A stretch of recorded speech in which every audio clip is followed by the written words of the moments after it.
Udah putus lama, tapi masih gagal move on.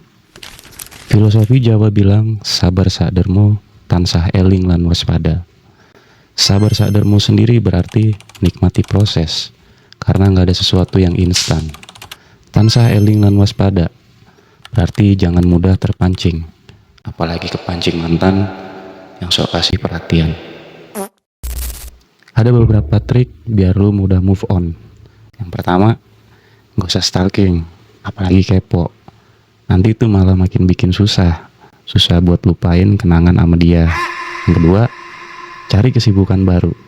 Jangan cuma sedih doang, tapi gak ada usaha buat bikin diri lu bahagia. Yang ketiga, yang pergi belum tentu yang terbaik. Yang udah pergi, biarin aja. Kalau lu masih gagal move on juga, coba cek deh, lu beneran kangen apa cuma kesepian? Coba komen di bawah, siapa tahu ada yang sefrekuensi.